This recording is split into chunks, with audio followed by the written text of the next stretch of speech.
Hi everybody, అందరికి మరణాత praise the Lord. Last time పెట్టిన క్విజ్ పోటీ అనేది చాలా అద్భుతకరంగా దేవుడు జరిగించాడండి. చాలా మంది ఆన్సర్స్ పెట్టారు. యూట్యూబ్లో మెసేజెస్ వచ్చినాయి అండ్ ఇన్స్టాగ్రామ్లో కూడా చాలా మంది పంపించారు. కానీ కరెక్ట్గా ఆన్సర్ పెట్టిన వాళ్ళ నేమ్స్ అనేవి నేను డిస్ప్లే చేస్తానండి. అండ్ వాటిలో సగం ఆన్సర్స్ కరెక్ట్గా పెట్టిన వారి పేరు కూడా నేను డిస్ప్లే చేస్తాను. సరే, లాస్ట్ టైం పెట్టిన క్విజ్ పోటీలో గెలిచిన వారు దాదాపు 22 మంది ఉన్నారు. సో వారి యొక్క పేర్లు మనం చూసేద్దాం. చుక్కా మహేష్ గారు, బెన్నీ క్రిస్టియన్ గారు, శిరీష మోనూరి, ఆదిమూలపు సురేష్ కుమార్ గారు, బి శామ్యూల్ శేఖర్ గారు, ఎస్ హవీలా గారు, అభి, దినేష్ గంగపట్నం, శ్యామ్ ఘనశాల అండ్ కృపా ప్రసన్న గారు, కృపా మేరీ విజయ గారు, మాణిక్ యామిని గారు, రాజ్యలక్ష్మి నేడునూరి, చుక్కా మహేష్ గారు, రాజేష్ జోయల్ గారు, సారంగపాణి గారు అండ్ దొడ్ల నాగరాజు గారు, అమ్మాజీ మర్లపూడి, ప్రేమలత గారు, శ్రీకాంత్ మాచునూరి గారు, స్వరూప తోట. సో వీళ్ళు కరెక్ట్గా ఆన్సర్ పెట్టిన వాళ్ళండి. వీళ్ళందరికీ కంగ్రాచులేషన్స్ చెప్తున్నాను. దేవుడు మిమ్మల్ని మీ కుటుంబాన్ని దీవించును గాక. అలాగే ఆన్సర్స్ పెట్టడానికి ట్రై చేసిన వాళ్ళు కూడా మిమ్మల్ని మీ కుటుంబాన్ని దేవుడు దీవించును గాక. సో ఇంకా ఆలస్యం చేయకుండా మనం ఈ రోజు క్విజ్ పోటీలోకి వెళ్ళిపోదాం. ఈ రోజు క్విజ్ పోటీలో ఫస్ట్ క్వశ్చన్ ఏంటంటే, దేవుడు అబ్రహాముతో చేసిన నిబంధన ప్రకారము ఆయన సంతానము దేనికి పోలికగా ఉంటుందని అన్నాడు? మళ్ళీ చెప్తున్నాను, దేవుడు అబ్రహాముతో చేసిన నిబంధన ప్రకారము ఆయన సంతానము దేనికి పోలికగా ఉంటుందని అన్నాడు? ఏ ఆకాశ పక్షులకు, బి సముద్ర తీరపు ఇసుకకు, సి సముద్రంలో చేపలకు, డి సముద్రపు నీటికి. అలా రిపీట్ చేస్తున్నాను, ఏ ఆకాశ పక్షులకు, బి సముద్ర తీరపు ఇసుకకు, సి సముద్రంలో చేపలకు, డి సముద్రపు నీటికి. సో థింక్ చేసి ఆన్సర్ కరెక్ట్గా పెట్టండి. మీరు బైబిల్లో సెర్చ్ చేయాలన్నా, మీరు సెర్చ్ చేసన్నా, బైబిల్లో సెర్చ్ చేసన్నా చెప్పొచ్చు. 2-3 డేస్లో నేను విన్నర్స్ లిస్ట్ అనేది నేను నెక్స్ట్ వీడియోలో ఖచ్చితంగా డిస్ప్లే చేస్తాను. డెఫినెట్లీ మీ ఫ్రెండ్స్ కూడా ఈ వీడియోని షేర్ చేసి ఈ క్విజ్ పోటీలో పాల్గొనేలా చేయండి. సో మనం ఆలస్యం చేయకుండా నెక్స్ట్ క్వశ్చన్లోకి వెళ్ళిపోదాం. ద సెకండ్ క్వశ్చన్ ఈజ్, దేవుడు ఏ మనిషితో 3 సార్లు మాట్లాడినప్పుడు గాడిద మాట్లాడింది? మరలా చెప్తున్నాను, దేవుడు ఏ మనిషితో 3 సార్లు మాట్లాడినప్పుడు గాడిద మాట్లాడింది? ఏ అబియాము, బి యరోబాము, సి బిలాము, డి బాలాకు. మరలా చెప్తున్నాను, ఏ అబియాము, బి యరోబాము, సి బిలాము, డి బాలాకు. చేసి ఆన్సర్స్ కరెక్ట్గా పెట్టండి. అలాగే మీరు బైబిల్లో కూడా సెర్చ్ చేసి పెట్టొచ్చు. అండ్ ఇంకోటి ఏంటంటే, ఈ ఎపిసోడ్లో అంటే ఈ క్విజ్లో అడిగే ప్రశ్నలన్నీ చాలా ఈజీగా ఉంటాయండి. మీకు చాలా ఈజీగా వేరే వాళ్ళు కూడా అంటే బైబిల్ గురించి కొంచెం పరిజ్ఞానం ఉన్నా కానీ చెప్పేలాగా ఈ ఎపిసోడ్లో క్వశ్చన్స్ అన్ని అడగడం జరుగుతుంది. కాబట్టి అందరూ చాలా ఈజీగా పెట్టవచ్చు. కాబట్టి ఎక్కువ మంది ఆన్సర్స్ పెట్టడానికి ట్రై చేయండి. సో మనం ఆలస్యం చేయకుండా మనం థర్డ్ క్వశ్చన్లోకి వెళ్ళిపోదాం. Okay, the third question is, మొదటి శిక్షలో నదులు రక్తంగా మారినప్పుడు ఫరో ఎంతకాలం గుండె కాఠిన్యంగా ఉంచాడు? మరలా రిపీట్ చేస్తున్నాను, మొదటి శిక్షలో నదులు రక్తంగా మారినప్పుడు ఫరో ఎంతకాలం గుండె కాఠిన్యంగా ఉంచాడు? ఆప్షన్ ఏ 3 రోజులు, ఆప్షన్ బి 5 రోజులు, ఆప్షన్ సి 7 రోజులు, ఆప్షన్ డి 9 రోజులు. మరలా చెప్తున్నాను, ఆప్షన్ ఏ 3 రోజులు, ఆప్షన్ బి 5 రోజులు, ఆప్షన్ సి 7 రోజులు, ఆప్షన్ డి 9 రోజులు. థింక్ చేసి ఆన్సర్స్ కరెక్ట్గా పెట్టండి. మీరు పెడతారని నేను అనుకుంటున్నాను, ఎందుకంటే అడిగే క్వశ్చన్స్ అన్ని చాలా ఈజీగా ఉంటున్నాయి కాబట్టి. అండ్ ఇంకో విషయం ఏంటంటే, మనకి ఎండాకాలం పోయింది, వర్షాలు బాగా పడుతున్నాయి. విజయవాడలో అయితే, మా విజయవాడలో బాగా వర్షాలు పడుతున్నాయి. అండ్ మీ ఊర్లో కూడా వర్షాలు పడుతున్నాయి లేదు కామెంట్ సెక్షన్లో కామెంట్ చేసేయండి. అలాగే అతిగా వర్షం పడకుండా, అతివృష్టి అంటారు చూసారా, అలాగా అతిగా వర్షం పడకుండా తగిన రీతిలో పంటలకి రైతులకి ఉపయోగపడే రీతిలో వర్షాలు పడేలాగానే మాత్రమే ఉండేలాగా మనం ప్రార్థన చేద్దాం. ఎందుకంటే ఎక్కువగా వర్షాలు పడినా పంటలు నష్టపోయి రైతులు చాలా మంది ఇబ్బందులు పడుతున్నారు. పాపం చాలా మంది రోడ్డును పడిపోతున్నారు. కాబట్టి వాళ్ళ గురించి కూడా ఆలోచించి ప్రార్థన చేద్దాం. ఓకేనా? అండ్ ఆలస్యం చేయకుండా మనం 4th క్వశ్చన్లోకి వెళ్ళిపోదాం. So the 4th question is, మోషే మరణించిన తరువాత ఇశ్రాయేలీయులకు నాయకుడిగా ఎవరు నియమించబడ్డారు? మరలా రిపీట్ చేస్తున్నాను, మోషే మరణించిన తరువాత ఇశ్రాయేలీలకు నాయకుడిగా ఎవరు నియమించబడ్డారు?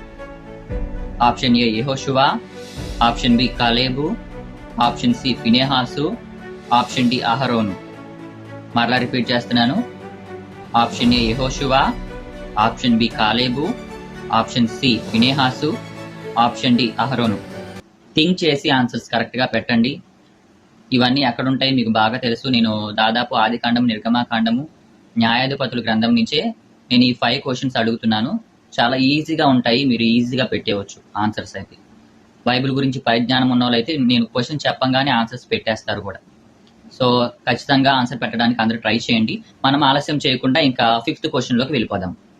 అండ్ పాత నిబంధనలో ఇదే లాస్ట్ క్వశ్చన్ కూడా, ఓకేనా? సో అడుగుతున్నాను. 5th క్వశ్చన్ ఏంటంటే, గిద్యోను దేవుని యుద్ధానికి తీసుకెళ్లేందుకు ఎంతమంది సైనికులను ఎంచాడు? మరలా రిపీట్ చేస్తున్నాను. గిద్యోను దేవుని యుద్ధానికి తీసుకెళ్లేందుకు ఎంతమంది సైనికులను ఎంచాడు? ఆప్షన్ ఏ 100 మంది, ఆప్షన్ బి 200 మంది, ఆప్షన్ సి 300 మంది, ఆప్షన్ డి 400 మంది. మరలా రిపీట్ చేస్తున్నాను. ఆప్షన్ ఏ 100 మంది, ఆప్షన్ బి 200 మంది, ఆప్షన్ సి 300 మంది, ఆప్షన్ డి 400 మంది. సో థింక్ చేసి ఆన్సర్స్ కరెక్ట్గా పెట్టండి.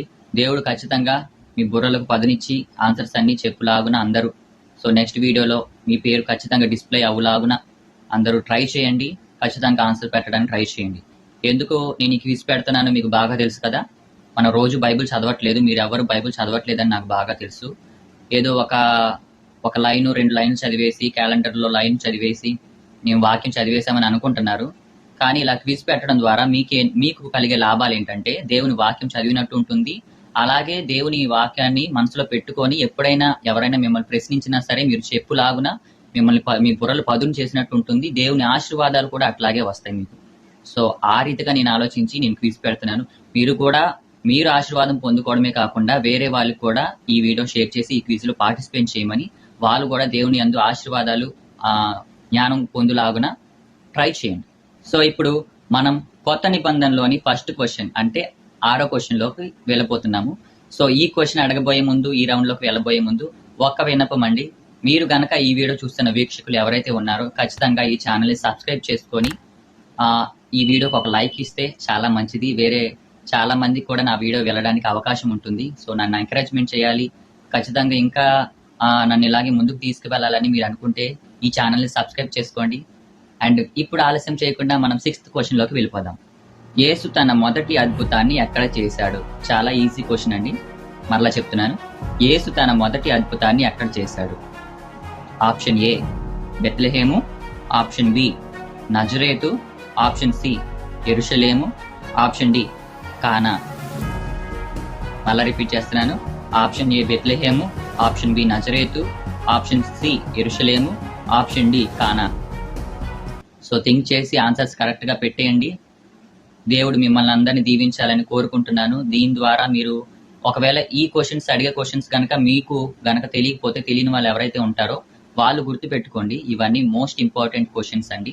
బైబిల్లో కూడా మనము ఎక్కడైనా క్విజ్ పోటీ పెట్టినా కానీ వెళ్ళి పార్టిసిపేట్ చేస్తే కొంచెం ఇలాంటి వాటిలో కూడా అడిగే ఛాన్సెస్ ఉంటాయి. అండ్ బైబిల్ పరిజ్ఞానం కూడా పెంచుకోవడం మనకి చాలా ముఖ్యం. అండ్ ఆలస్యం చేయకుండా మనం నెక్స్ట్ క్వశ్చన్లోకి వెళ్ళిపోదాము. So then the next question is 7th question. యేసు ఎవరిని ఈ బండ మీద నా సంఘమును కట్టుదును అని ప్రసిద్ధంగా పేర్కొన్నాడు? I repeat the question. యేసు ఎవరిని ఈ బండ మీద నా సంఘమును కట్టుదును అని ప్రసిద్ధంగా పేర్కొన్నాడు? ఆప్షన్ ఏ సీమోను, ఆప్షన్ బి పౌలు, ఆప్షన్ సి పేతురు, ఆప్షన్ డి యోహాను. మళ్ళీ రిపీట్ చేస్తున్నానండి. ఆప్షన్ ఏ సీమోను, ఆప్షన్ బి పౌలు, ఆప్షన్ సి పేతురు, ఆప్షన్ డి యోహాను. సో థింక్ చేసి ఆన్సర్స్ కరెక్ట్గా పెట్టండి. కొత్త నిబంధనలో దాదాపు చాలా ఈజీ క్వశ్చన్స్ అడుగుతున్నాము. బైబిల్ గురించి కొంచెం పరిజ్ఞానం ఉన్నా మీరు ఈజీగా పెట్టవచ్చు. ఇంకా ఆలస్యం చేయకుండా మనం 8th క్వశ్చన్లోకి వెళ్ళిపోదాము. యూదా ఎన్ని వెండి నాణెములకు యేసుని అప్పగించాడు? Very very simple question. Options చూద్దాము. Option A 40, option B 30, option C 20, option D 10. మరలా రిపీట్ చేస్తున్నాను. Option A 40, option B 30, option C 20, option D 10. చాలా ఈజీ క్వశ్చన్ అండి. మీరు థింక్ చేయకపోయినా సరే ఆటోమేటిక్గా క్వశ్చన్ అడిగేటప్పుడు మీకు ఆన్సర్ తెలిసిపోయి ఉంటుంది. పెట్టేయండి. అండ్ మనం నెక్స్ట్ క్వశ్చన్లోకి వెళ్ళిపోదాం ఆలస్యం చేయకుండా. ద 9th క్వశ్చన్ ఈస్, అపోస్తులుడైన పౌలు ఎక్కడ అజ్ఞాత దేవునికి అర్పించిన బలి స్థలాన్ని చూసి అక్కడ ప్రజలతో సువార్త ప్రకటించాడు? మళ్ళా రిపీట్ చేస్తున్నాను. అపోస్తులుడైన పౌలు ఎక్కడ అజ్ఞాత దేవునికి అర్పించిన బలి స్థలాన్ని చూసి అక్కడ ప్రజలతో సువార్త ప్రకటించాడు? ఆప్షన్స్ చూద్దాము. Option A Corinth, option B ఎఫెసు, option C Philippi, option D Athens. మరలా చెప్తున్నాను. Option A Corinth, option B ఎఫెసు, option C Philippi, option D Athens. So think చేసి బైబిల్లో సెర్చ్ చేసి ఆన్సర్స్ కరెక్ట్గా పెట్టండి. దాదాపు ఇది బైబిల్ గురించి తెలిసిన వాళ్ళైతే పెట్టేస్తారు. ఒకవేళ తెలియకపోతే కనుక దీని గురించి మనకి యోహాను సువార్త తర్వాత అపోస్తుల కార్యాల నుంచి మీరు చూస్తే దీని యొక్క ఆన్సర్ అనేది మీకు తెలుస్తుంది. తెలియని వాళ్ళకి చెప్తున్నాను, హింట్ ఇస్తున్నాను. సో సెర్చ్ చేసి బైబిల్లో ఆన్సర్ పెట్టచ్చు. అండ్ ఆలస్యం చేయకుండా మనం ఇప్పుడు 10th క్వశ్చన్, ఈ ఎపిసోడ్లో లాస్ట్ క్వశ్చన్ అడుగుతున్నాను, వినండి. దేవుని యొక్క ఆత్మఫలములు అనే పండ్ల జాబితా ఏ గ్రంథంలో ఉంది? మరలా రిపీట్ చేస్తున్నాను. దేవుని యొక్క ఆత్మఫలములు అనే పండ్ల జాబితా ఏ గ్రంథంలో ఉంది? ఆప్షన్స్ చూద్దాము.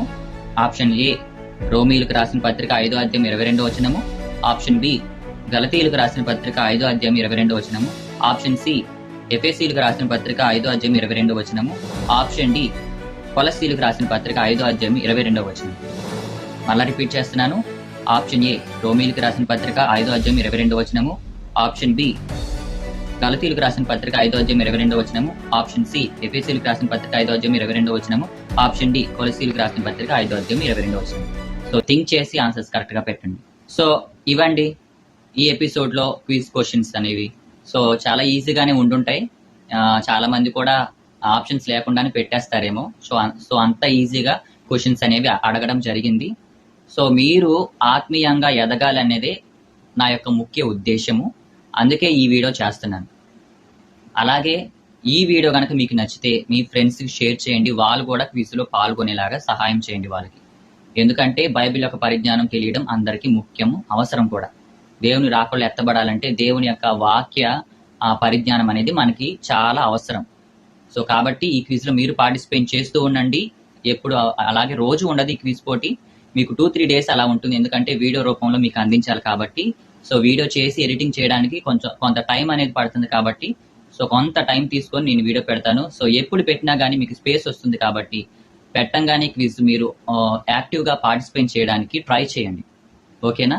అండ్ నేను చెప్పా కదా, ఎవరైతే కరెక్ట్ ఆన్సర్స్ పెడతారో వాళ్ళ పేర్లు నెక్స్ట్ వీడియోలో డిస్ప్లే చేయడం జరుగుతుంది. సో ఈ ఎపిసోడ్ మీకు నచ్చిందని అనుకుంటున్నాను. నచ్చితే కనుక ఖచ్చితంగా ఒక లైక్ చేసి మరలా చెప్తున్నాను, ఈ యొక్క ఛానల్ని సబ్స్క్రైబ్ చేసుకుంటే చాలా మంచిది. నాకు మంచిగా ఉంటుంది, నాకు ఉపయోగకరంగా ఉంటుంది, అండ్ మీకు కూడా ఉపయోగకరంగా ఉంటుంది అని అనుకుంటున్నాను.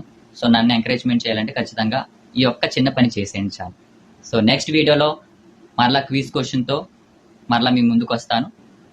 అలాగే ఎవరైతే క్వశ్చన్స్ ఆన్సర్స్ కరెక్ట్గా పెట్టారో వాళ్ళ పేర్లు కూడా డిస్ప్లే చేస్తాను. అంతవరకు మిమ్మల్ని మీ కుటుంబాన్ని దేవుడు దీవించును గాక. ఆమేన్. మరణాత అందరికీ.